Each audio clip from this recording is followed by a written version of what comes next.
Hello everyone, my name is CA Shubhi Agarwal and today's topic is share-based payments in DAS 102. Now this in DAS 102 share-based payment, when I was in my CA finals, I found this topic quite troublesome. So I had a lot of time understanding the topic. So I thought of sharing the topic with you all so that you could benefit from this. So in this part, I will be explaining the basics of the topic. What is exactly share based payment and what we are going to talk in this share based payment. So let's start. As the name suggests, share based payment. It is payments based on shares. So it is payment which is based on shares. Now let's go into the technical part. Share based payment arrangement. Now, what is a share-based payment arrangement? Now, there is a definition which is given in Ind AS 102. We'll refer to that. It says an agreement between the entity or another group entity or any shareholder of any group entity. So, it is an agreement between the entity or another group entity or any shareholder of any group entity. किसके बीच में एक agreement है between the entity and another party including an employee. तो ये एक agreement है between the entity and another party. Entity में ये सब इंक्लूडेड होते हैं और अनदर एम्प्लॉय में अनदर पार्टी में एम्प्लॉयज़ भी एडेड होते हैं. तो ये अग्रीमेंट है बिटवीन दीज टू. अग्रीमेंट किस चीज़ का है? That entitles the other party to receive. जो एंटाइटल करता है अदर पार्टी टू रिसीव, क्या वो क्या रिसीव कर सकते हैं? Cash or other assets of the entity for amounts that are based on the price or value of equity instruments, including share or share options of entity or another group entity. तो क्या entitle करता है? वो receive कर सकते हैं cash or other assets of the entity. वो cash या फिर other assets of the entity receive कर सकते हैं जो कि बेस होंगे on the price or value of the equity instruments, जो कि इक्विटी इंस्ट्रूमेंट्स की प्राइस पे बेस्ड होंगे. और इक्विटी इंस्ट्रूमेंट्स इंक्लूडिंग शेयर और शेयर ऑप्शंस ऑफ एंटिटी और अनदर ग्रुप एंटिटी. या फिर वो रिसीव करेंगे क्या? Equity instrument. तो दो चीज़ रिसीव कर सकते हैं, cash or other assets of the entity which is based on the price of the equity instrument या फिर इक्विटी इंस्ट्रूमेंट इटसेल्फ.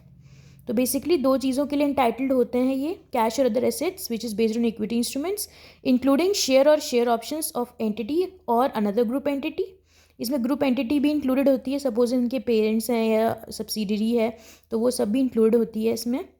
और इक्विटी इंस्ट्रूमेंट्स इंक्लूडिंग शेयर और शेयर ऑप्शंस ऑफ एंटिटी और अनदर ग्रुप एंटिटी.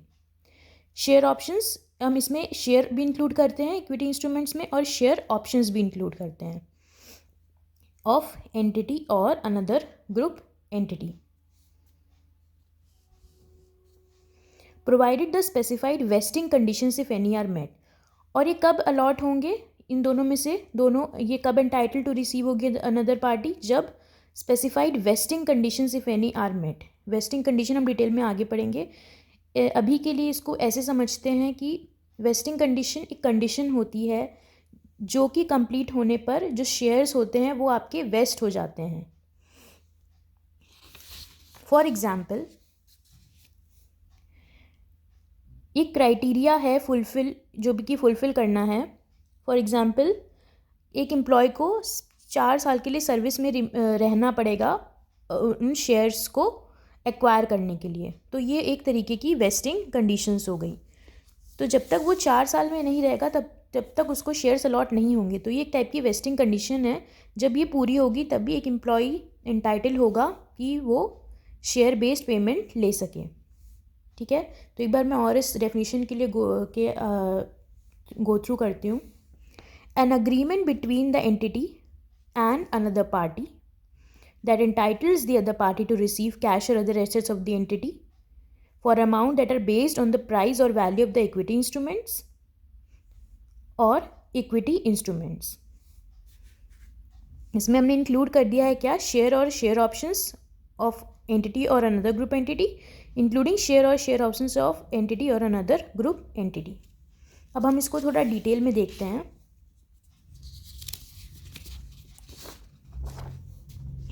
अब इसमें एक term आता है अग्रीमेंट. अग्रीमेंट से हमारा क्या मतलब है? अग्रीमेंट से इसका मतलब है कि जो communication essentially means that the communication of the terms and conditions should be in place. जो कम्युनिकेशन है टर्म्स एंड कंडीशंस का वो हो जाना चाहिए. Example, if the terms are not confirm yet to be finalize. Suppose एक company है, उसने अभी फाइनलाइज नहीं किया है कि उसको शेयर बेस्ड पेमेंट देना है कि नहीं, और ये कम्युनिकेट नहीं किया है अपने एम्प्लॉयज़ को, वो सिर्फ डिस्कशन में है, then it is not an agreement. तो it has to be confirm. Second चीज़, it should be made for goods or services and should be made with external person including employee. अब ये जो शेयर बेस्ड पेमेंट है ये should be made for goods या services. जो पहली party है वो एंटिटी को, जो अनदर पार्टी है जो एंटाइटल हो रही है रिसीव करने के लिए, वो एंटिटी को या तो कोई गुड दे रही हो या सर्विस दे रही हो, तो दोनों में से एक चीज़ देना उसको ज़रूरी है. If the fair value of the goods received are more or less than the value of the share issued of an entity, the unidentified goods and services will be covered in this standard. For example, entity जो fair value of the goods जो receive कर रही है वो या तो ज़्यादा है या तो कम है from the value of the shares जो कि वो issue कर रही है to the other party. तो इसमें एक unidentified good और service आ रहा है, तो ये भी हमारा 102 में covered होता है. An entity issues its own shares for a charity without consideration. अगर कोई चैरिटी के लिए इशू कर रही है शेयर विदाउट कंसिडरेशन, अब इसमें कोई कंसिडरेशन नहीं है उसके पास, गुड्स सर्विसेज कुछ भी नहीं है, लेकिन ये एज एन एक्सेप्शन ये 102 में कवर्ड होता है. Good services received from counter party who act in capacity of the shareholder are not covered in 102. अब इसमें हमारी अनदर पार्टी कवर्ड है इंक्लूडिंग एन एम्प्लॉय, लेकिन इसमें शेयर होल्डर्स कवर्ड नहीं है. In this share based payment we do not cover the shareholders. अगर किसी को as in capacity of a shareholder हम शेयर्स इशू कर रहे हैं तो ये इस स्टैंडर्ड में कवर्ड नहीं है, 102 में कवर्ड नहीं है. अब इसमें लिखा है कि it should be based on the value of the shares. अगर ये रेफरेंस हम वैल्यू ऑफ द शेयर से ना लेकर अर्निंग से ले रहे हैं और अर्निंग्स के बेसिस पे एम्प्लॉय को शेयर दे रहे हैं, हमने बोला कि हम आपको इशू करेंगे शेयर्स, इशू करेंगे, हम आपका कैश सेटल करेंगे that are based on the earnings and it is not based on the value of the shares, then it will be covered under Ind AS 19 and not 102. Wasting condition में आपको पहले बता चुकी हूँ. अभी हम detail में आगे जैसे जैसे रिकॉग्निशन मेजरमेंट वगैरह वगैरह पढ़ेंगे तो ये आगे आएगा.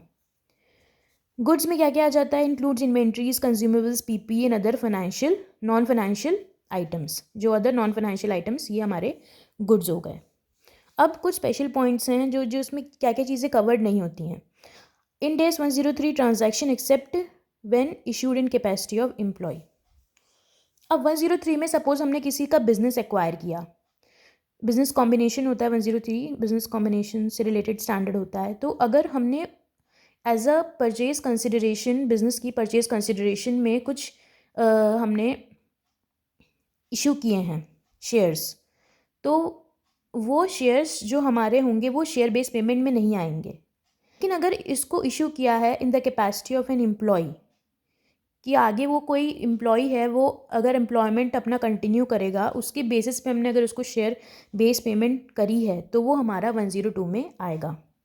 अब इसका अगला है financial instruments issued to buy sell non financial items which can be settled net is outside 102.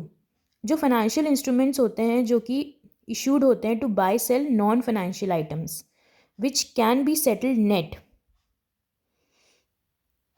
is outside 102 or for speculation purpose. ये आप जब डिटेल में फाइनेंशियल इंस्ट्रूमेंट वाला स्टैंडर्ड करोगे तब आपको ये ज़्यादा क्लैरिटी होगी.